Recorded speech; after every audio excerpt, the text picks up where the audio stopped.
बिस्मिल्लाहिर्रहमानिर्रहीम अस्सलामु अलैकुम। मलक मुनीर हुसैन तुहाडे दोस्तां दी खिदमत च हाज़र हाँ। कल मैनू जिहड़ा एक कॉल आई और खतून जिहड़ी सी रो रही सी और उन्हें रोंदियां होए आख्या कि गलती दे नाल जिहड़ा तुहानूं 3900 रुपया सेंड हो गया है तो बराए मेहरबानी तुहानूं कोड आया वो मैनू वापस सेंड कर दिओ तो तुहाडी बड़ी मेहरबानी होवेगी। मैं बड़ी गरीब औरत हाँ, बेवा औरत हाँ और जिहड़ा गलती दे नाल तुहानूं ये पैसे आ गए ने।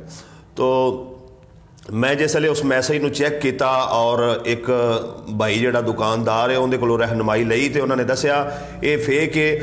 अगर तुहानूं कोई इस किस्म का मैसेज आवे तो हरगज़ वो कोड ना दसो। अगर तुसी कोड दसोगे तो तुहाडा जिहड़ा जायज़ कैश का अकाउंट है वो हैक हो जाएगा और तुहाडे अकाउंट जिन्ने पैसे ने फौरी तौर पर यह फराडिया जिहड़ा गिरोह है वो कढ़ लेगा। तो बराए मेहरबानी किसी भी दोस्त को अगर इस किस्म की कॉल आवे कि कोई बंदा या कोई औरत रोंदिया होया आखे कि जी तुहानूं गलती दे नाल 5000 10,000 20,000 सेंड हो गया और जिहड़ा नाल कोड आया वो सानूं सेंड कर दिओ ताकि साडे पैसे जिहड़े ने वो सानूं वापस आ जाण। ते कदी भी किसी भी ऐसे जिहड़ा ना गिरोह दे झांसे दे अंदर नहीं आना है।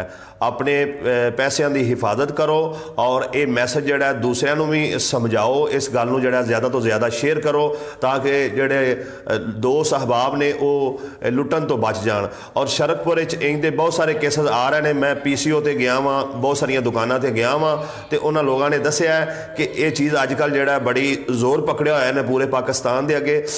और मेरी इस वेले जिहड़ा पाकिस्तान भर नूं चलाने वाले जिहड़े हसास अदारे ने उन्हां अगे गुजारिश है कि इस तरीके दे नाल मुल्क और कौम के पैसे नूं बड़ी बेदर्दी दे नाल ये फराडिया गिरोह लुट रहा है। तो बराए मेहरबानी इन्हां दे चूँकि नंबर भी होंदे ने, कालां भी होंदियां ने, सारा कुछ प्रूफ होंदा है। तो अगर इहदे अंदर कंपनियां मुलवस ने तां भी कार्रवाई की जाए या जिहड़ा इहदे अंदर कोई गिरोह मुलवस है, जिहड़े भी लोग मुलवस ने उन्हां दे खिलाफ सख्त कानूनी कार्रवाई की जाए और मुल्क और कौम नूं जिहड़ा वो तहफ़्फ़ुज़ फराहम किया जाए।